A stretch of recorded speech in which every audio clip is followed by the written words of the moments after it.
नमस्कार फॅमिली, कसे आहात? मस्त ना? तर मी पण मस्त. तर बघा, माझ्या या यूट्यूब चॅनलवर तुमचं खूप खूप मनापासून स्वागत करते. तुम्हाला तर माहिती आहे, मी रीमा आणि मी आहे कुक. मी घरोघरी जाऊन स्वयंपाकाची कामं करते.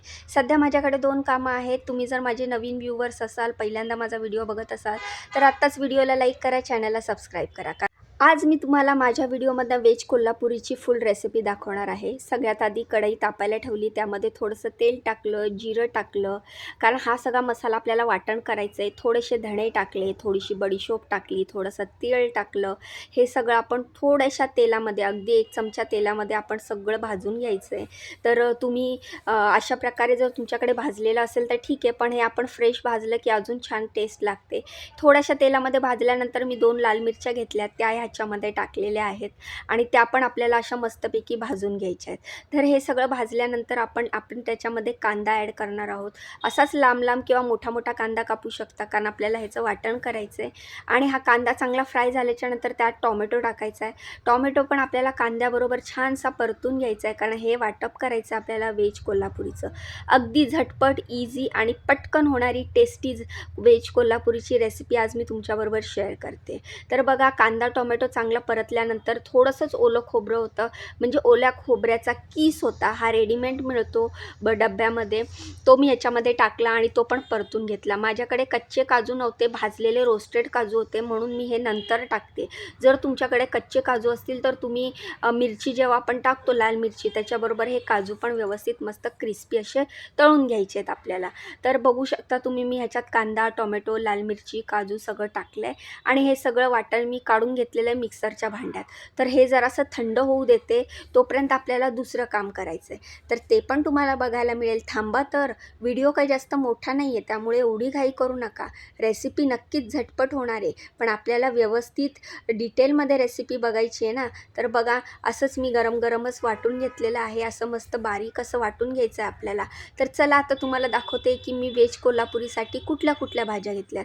तुमच्या घरात ज्या ज्या भाज्या असतील त्या कुठल्याही भाज्या तुम्ही घेऊ शकतात. कधी कधी आपण भाजी बनवताना, भाज्या बनवताना एखादी शिमला मिरची राहते, 4-5 बीन्स राहतात, एखादी कुठेतरी बेल पेपरचा तुकडा असतो किंवा अर्धा बेल पेपर असतो, 1 बेल पेपर असतो. तर अशा प्रकारे तुम्ही, हे बघा, मी इथे घेतलेली आहे yellow bell pepper, red bell pepper, त्यानंतर मस्त शिमला मिरची घेतलेली आहे, बीन्स घेतलेले आहेत. तुम्ही पनीर पण घेऊ शकता, हां, म्हणजे पनीर टाकायचंच आहे, पण मी इथे पनीरचा वापर केलेला नाही आहे, कारण आज नेमकं घरामध्ये पनीर नव्हतं. तर अशा प्रकारे मी सगळ्या भाज्या कापून घेतल्या आहेत. मी ह्याच्यामध्ये गाजर टाकणार आहे, फ्लावर टाकणार आहे.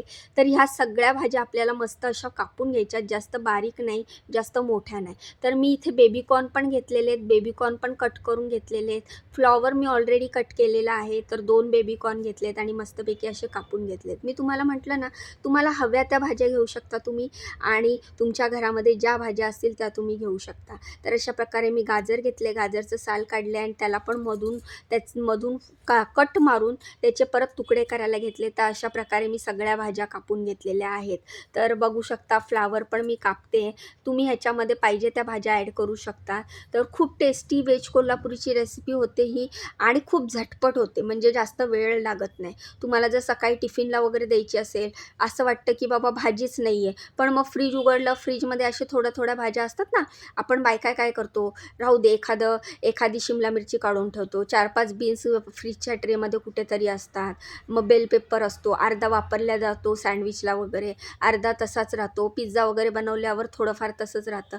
मग अशा वेळेला या सगळ्या भाज्या अशा कट करून घ्यायच्या आणि एका मस्त बाउलमध्ये स्वच्छ अशा धुवून घ्यायच्या.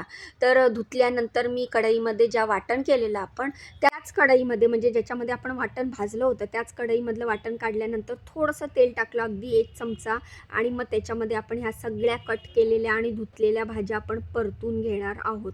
तुम्ही जर पनीर टाकत असाल तर पनीर अगोदर परतून काढून घ्या आणि मग त्यानंतर ह्या सगळ्या भाज्या परतून घ्या. किंवा तुम्हाला जर पनीर नसेल परतायचं तर तुम्ही नका परतू, कारण की कसं आहे, ह्या घरामध्ये मी काम करते ना, ह्यांना परतलेलं पनीर नाही आवडत. म्हणजे आपण काय करतो, आधी थोडंसं बटर वगैरे टाकून पनीर परतून घेतो ना, तर तसं इकडे आवडत नाही. तर अशा प्रकारे सगळ्या भाज्या आपल्या मस्तपैकी परतून झाल्यात. तर त्या पण मी काढून घेते परत ह्याच बाउलमध्ये. आता आपल्याला फोडणी करायची आहे.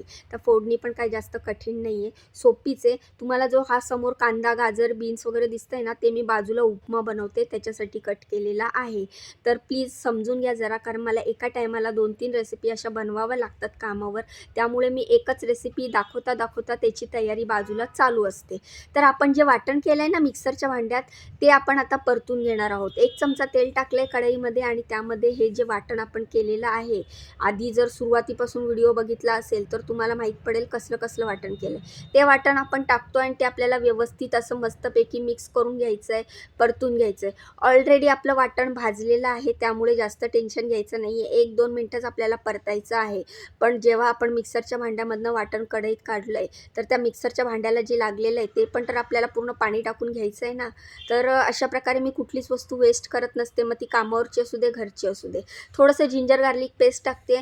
तुम्ही जर जिंजर गार्लिक वाटताना टाकलं तर भाजून घेत जावा आणि मग ते जे आपण भाजलेलं आहे वाटण त्याच्यामध्ये जिंजर गार्लिक भाजून घ्यायचं आणि त्याच्याबरोबर पण वाटू शकता. त्यानंतर टाकलेली आहे हळद अर्धा चमचा, लाल तिखट 1 चमचा. आपण ऑलरेडी लाल मिरच्या टाकलेल्या आहेत, त्यामुळे मसाले जरा बेतानेच घाला. त्यानंतर धणा पावडर टाकलेली आहे. अशा प्रकारे धणा पावडर पण आपण अख्खे धणे भाजताना टाकलेले आहेत. त्यामुळे मसाले, धणा पावडर वगैरे नीट आपण म्हणजे विचार करून टाकायचा. तर इथे तुम्ही गरम मसाला, किचन किंग मसाला किंवा सब्जी मसाला तिघांपैकी एक कुठलाही मसाला टाकायचा आहे आणि ते व्यवस्थित मिक्स करून घ्यायचं आहे. आणि त्यानंतर आपण ज्या भाज्या फ्राय केलेल्या आहेत अर्धवट, त्या भाज्या टाकायच्या, मीठ टाकायचं आणि व्यवस्थित मिक्स करून घ्यायचं.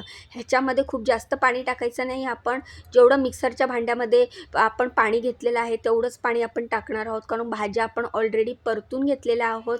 भाज्या अर्धवट शिजलेल्या आहेत, शिवाय मसाला पण आपला ऑलरेडी भाजला गेलेला आहे. त्यामुळे जास्त मेहनत घ्यायची नाही आहे. पटापट भाज्या टाकल्यानंतर थोडंसं पाणी टाकायचं, मीठ टाकायचं, मस्तपैकी हलवून घ्यायचं आणि एक वाफ काढून घ्यायची. तर आहे का नाही एकदम झटपट, टेस्टी आणि इझी रेसिपी. एखादी भाजी बनवायची व्हेज कोल्हापुरी, पालक पनीर, मटर पनीर, तर टेन्शन येतं की बाबा काय एवढं काय नवीन डिश सांगते बनवायला. पण आपण जर थोडंसं डोकं लावलं ना तर आपण प्रत्येक गोष्ट ही झटपट करू शकतो.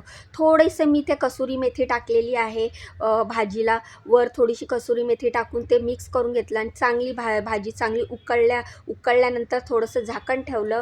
म्हणजे उकळल्यानंतर नाही, लगेच झाकण ठेवा आणि नंतर भाजी उकळली. त्यानंतर भाजी झाल्याच्या नंतर कोथिंबीर टाकली आणि बघू शकता ही फायनल लुक आपल्या भाजीचं किती छान दिसते का नाही. मस्त, जेवढी छान दिसते ना तेवढीच टेस्टी लागते, कारण ह्याच्यामध्ये आपण सगळ्या भाज्या टाकलेल्या आहेत. सगळे आपल्याला विटॅमिन्स, प्रोटीन्स सगळं मिळतं ह्याच्यातनं. आणि अशी जर भाजी तुम्ही करून मुलांना दिली तर मुलं पण आवडीने खातील. ज्या भाज्या त्या खात नाही, ज्या भाज्या त्यांना आवडत नाही, त्या भाज्यासुद्धा मुलं खातील. तर हे सगळी टेस्टी आणि इझी रेसिपी आहे. तुम्हाला रेसिपी कशी वाटली मला कमेंट करून नक्की सांगा. माझ्या व्हिडिओला लाईक करा, चॅनलला सबस्क्राईब करा, मला खूप सपोर्ट करा. चला मग उद्या भेटूया नवीन व्हिडिओत. तोपर्यंत बाय.